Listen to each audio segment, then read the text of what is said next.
Howdy folks, you're watching Deuce. Just recently, President Biden put out a declaration regarding ghost guns, which we all know is BS, and a declaration about how they're going to be handling 80% style firearms in the near future. Now, it's so early in the game, not everybody knows exactly how the chips are going to fall, but I can tell you right now, it will fail.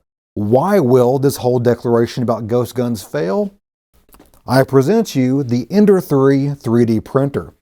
You can print Glock frames, you can print pretty much all kinds of firearms, parts, and frames on a $200 3D printer using free software available on the internet. All you gotta do is just Google away and find it.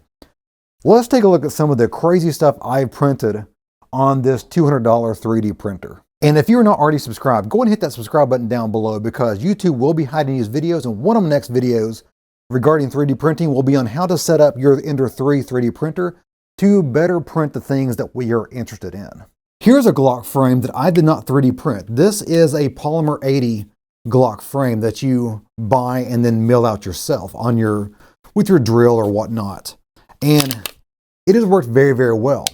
Now, back years and years ago, I did a live stream milling this sucker out, which of course YouTube took down a few years later.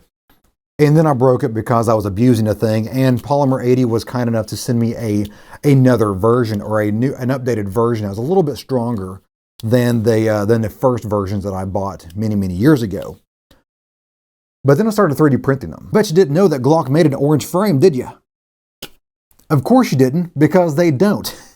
This was 3D printed on the exact 3D printer that I showed you. This one's not finished. You can see there's no trigger in it or anything of that nature, but it does have all the rails ready to go. A lot of these things are projects in the making, in the works, and I just don't have the time and energy and money to make a bunch of different things work at the same time. Sometimes I'm robbing Peter to pay Paul when it comes to making one frame work from the parts of another. And speaking of robbing from one pistol to make another, here is a hodgepodge of a pistol here that works beautifully well.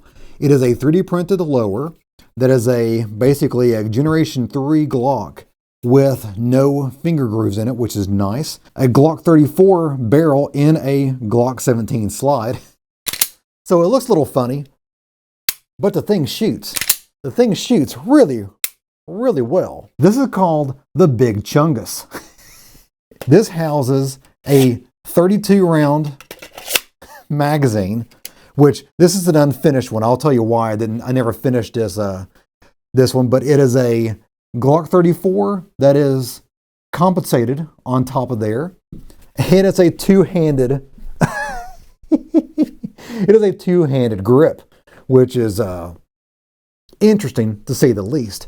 I would have finished this, but unfortunately, as it was printing, I was printing this during this very cold week, and unfortunately, the cold temperatures made this thing warp as it was being printed. I tried to salvage it, I could not, and I decided, you know what? I don't care enough to try to print this off again because it takes 3 days. It took 3 days to print this off. It looks cool. It looks very, very funny, very meme-ish, but I am not going to spend another 3 days constantly tending my 3D printer to get another one of these printed.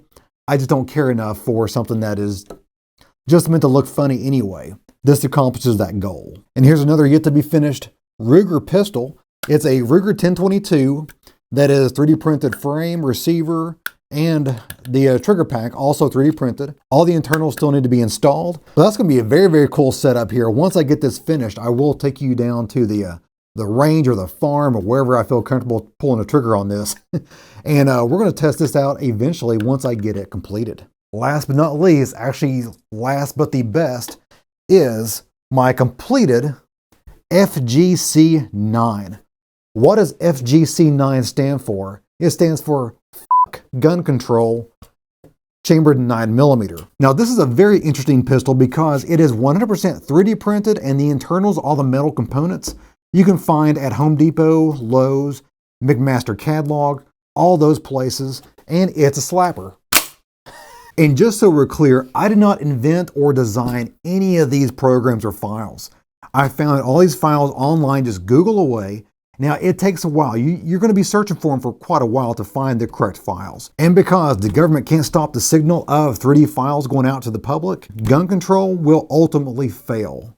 And I'm pretty sure they know that. Well, guys, that's for me today. I hope you enjoyed it. If you did, give me a like and go subscribe. I have a lot more on the way. If you have any comments, questions, or a show ideas, leave that in the comment box of the video. I'll try to get as many as possible. And as always, you guys have a great day. See ya.